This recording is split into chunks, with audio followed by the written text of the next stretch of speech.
Hi, I'm Jennifer, and while my career as a business consultant keeps me busy, my true pride is my family, my foster kids, whom I'm in the process of adopting.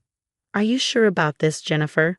Foster kids come with so much baggage. My brother David remarked when I started the process 5 years ago. I still remember his condescending smile across the dinner table. Not everyone needs a biological connection to love their children, David. I shot back, already tired of his judgment. That was the beginning of my journey with Emily and Kevin. Emily was a quiet 11-year-old who loved reading medical encyclopedias, while 9-year-old Kevin could already code better than most adults I knew. They had been through 4 homes before me, but I wanted them to feel secure. Miss Jennifer, are we really staying? Emily asked that first night, clutching her worn backpack. As long as you want to, sweetheart, this is your home now. My best friend, Rachel, has been my rock through everything. Girl, you're more of a natural mother than half the PTA moms, she told me last week while helping Emily with her science project. These little moments, Kevin bursting into my home office to show me his coding competition trophy, Emily telling me about her latest science project, make all the extra consulting jobs worth it. Every extra dollar I earn goes into their college funds. That's amazing, buddy. Harvard better watch out, I told Kevin, seeing his eyes light up. Then there's my brother David and his wife, Sandra, with their perfect biological children and massive house. Oh, how charitable of you. Sandra says at every family event, like my choice to foster is some quaint, disposable hobby. At our last barbecue, I overheard her whisper to another mom. They're not really family, it's more like long-term babysitting. My parents try to be supportive, but David always seems to have their ear. We just worry about your future, Mom told me yesterday. Real children might still be possible. I took a deep breath. They are real children, Mom. They're my children. I'm pouring everything into giving Emily and Kevin the life they deserve. Emily dreams of becoming a doctor, and Kevin talks about studying computer engineering. My babies are going places, and no one, not David, not Sandra, no one is going to stand in their way. One night, Emily hugged me after I helped her with her biology homework. You're the best thing that ever happened to us, she whispered. I held her tight, thinking of all the nights I prayed for a family. I never knew I could love this fiercely, but here we are, my perfect chosen family. But lately, David's been acting strange whenever the topic of money or inheritance comes up. And I have a bad feeling.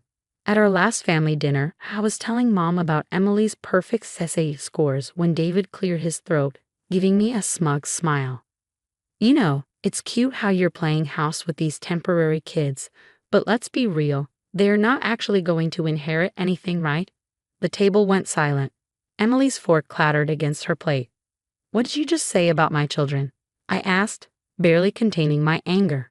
Oh, come on, Jennifer. They're foster kids. You're just their current guardian. Mom, Dad, you can't seriously be thinking of putting them in the will. I watched Kevin's face crumble as Sandra smirked behind her wine glass. Actually, David, I'm in the final stages of adopting them both, I said firmly.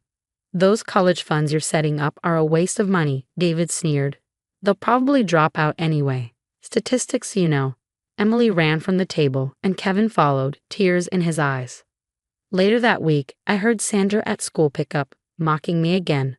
Poor Jennifer, so desperate for a family she'll take in anyone's leftovers. I was about to confront her when my phone rang. It was Rachel. Jennifer, you need to hear this. David's been at the country club, telling everyone how unstable your kids are and making up stories about their pasts. My stomach sank, but nothing prepared me for what came next. Michael, a colleague, called. Jennifer, David was asking about your accounts at the bank today, specifically the kids' college funds. He seemed really interested in how they're structured. That night, Emily came to me. Mom, I heard Uncle David on the phone in the garden. He was talking to a lawyer about contesting inheritance rights for adopted children. I hugged her tight. Baby, no one is taking anything from you. The final straw came during a family meeting about our parents' estate. David brought his lawyer along. These foster arrangements are temporary by nature, the lawyer droned. It would be unwise to include non-family members in any permanent financial plans. They're not temporary, I snapped, slamming my hand on the table. And I'm more family than you'll ever be. David sneered. Face reality, Jennifer. You're not their real mother. You never will be. That night, as I tucked Kevin into bed, as Kevin's small voice trembled, he asked, "Are we temporary, Mom?" I pulled him close and called Emily into the room. "Listen to me, both of you. Family isn't about blood. It's about love. You are my children forever, and no one can change that." But as I lay awake that night, a gnawing unease crept in. David's sudden interest in the college funds, his obsession with the inheritance. Something wasn't right. I had to find out what was really going on, even if it meant exposing my own brother. What I didn't realize was that David had secrets, big ones, and they were about to unravel. The first piece fell into place when Michael pulled me aside at work. "Remember how interested David was in those college funds? I did some digging, and he's in serious trouble. Hundreds of thousands in gambling debt, Jennifer." My hands shook as I scanned the documents he'd found. David, the golden boy, was drowning. And the worst part? "Your parents' retirement accounts look suspicious too," Michael pointed out. Large withdrawals, all traced to David's accounts. My stomach churned. David was stealing from our parents. Later that week, I had a surprise visitor. Maria, Emily, and Kevin's biological aunt. "I heard what your brother's been saying about the kids. It's not right," she said. "I signed away my rights because I knew they'd have a better life with you. I want to help." Over coffee, Maria shared more. "Sandra approached me last month, offered me money to contest the adoption, said it would be better for everyone." My phone buzzed. It was Rachel. "You won't believe this, Jennifer. Sandra's running a real estate scam, taking deposits for properties she doesn't even own." I recorded everything, building my case, but the next bombshell hit closer to home. Emily came home one day, tears streaming down her face. "Uncle David told Grandma and Grandpa that Kevin and I are stealing from them. He said that's why money keeps disappearing from their accounts." I held her close. "Baby, I promise you, the truth will come out." That night, David showed up drunk at my house. "Just give me access to those college funds, Jennifer. I can double the money in a week, triple it even." I pressed record on my phone. "Like you doubled Mom and Dad's retirement money?" I asked. He sneered. "Those old fools don't need it anyway. And those brats of yours don't deserve it." "Yeah, I took their money, all of it, and there's nothing you can do about it. Get out of my house." As he stumbled away, I called Michael. "I got it all on record." But Sandra wasn't done. She cornered me at the grocery store. "Listen here, charity case. Those kids will never be real Mitchells. Back off from the inheritance or I'll make sure everyone knows about their troubled past." "Oh, you mean like your fake real estate deals, Sandra?" Her face drained of color. That evening, Maria called. "Jennifer, I've kept records of every conversation with Sandra, every bribe offer, every threat. I'm ready to go public." That night, I sat with Emily and Kevin. "Remember when you asked if you were temporary? Well, I have proof now of who's really temporary in this family. And it's not you two." Kevin hugged me tight. "We knew you'd protect us, Mom." As I watched them do their homework, my phone lit up with a message from Michael. The company board wanted a meeting about David's activities. Sandra's real estate victims were organizing.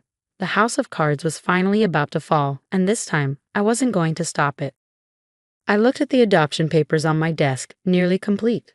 Let them try to fight this. I had truth on my side, and karma was finally coming to collect. Everything exploded on a Tuesday. David was in a board meeting when the anonymous evidence landed in every director's inbox. According to Michael, who was there, David's face went from red to ghostly white in seconds. "Get out of this building, David.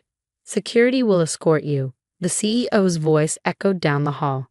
By Wednesday, Sandra's real estate scam hit the local news, her face plastered everywhere as victims came forward. That evening, my parents arrived at my door, devastated. "Jennifer, we found out about the retirement accounts. All these years, David was..." My mom trailed off, horrified. "And those college funds he wanted? They're now double, thanks to your grandparents." I told my kids that night that our adoption hearing was scheduled for Friday. David and Sandra made one last desperate attempt in court. "Your Honor, these children have a biological aunt who," David began. But Maria stepped forward, undeterred. "I fully support Jennifer as their mother, and I have documentation of their attempts to bribe me right here." The judge brought down the gavel. "Congratulations, Miss Mitchell. They are officially your children. Fast forward 5 years, and I'm watching Emily pack for medical school.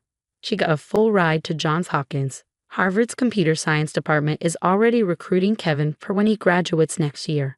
Hey mom, guess who's working at Target now? Kevin showed me his phone, where a very tired-looking David was wearing a red vest and stocking shelves. And Sandra's doing midnight shifts at Walmart in Arizona. Emily added with a smirk. Guess karma doesn't take credit cards. My parents moved closer to us after everything, and now they've never been closer to their grandchildren. We were so blind, Mom said one Sunday dinner. But look at what you've built, Jennifer, a real family. Rachel raised her glass. To the best mom I know, who showed us all what family truly means. Michael, now more than just a colleague, squeezed my hand under the table. Last week, I received a letter from David, a rambling apology claiming he changed and missed his family. I didn't even open it, just as I ignored Sandra's letters begging for money to avoid bankruptcy. Some bridges are better left burned. Mom, Emily called from the kitchen. We're making your favorite lasagna. As I watched my kids laughing and cooking, tossing cheese at each other, I thought about how sometimes the worst betrayals lead us to our best lives. David and Sandra thought they could tear us apart, but they only made us stronger. Kevin hugged me from behind. Thanks for fighting for us, Mom. Always, baby, always. And that's how my story of justice ends, not with revenge, but with success. My kids are thriving, our family is closer than ever, and those who tried to hurt us? Well, karma has its own way of handling that. What would you do if a family member tried to steal your children's future?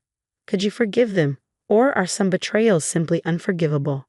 Share your thoughts below.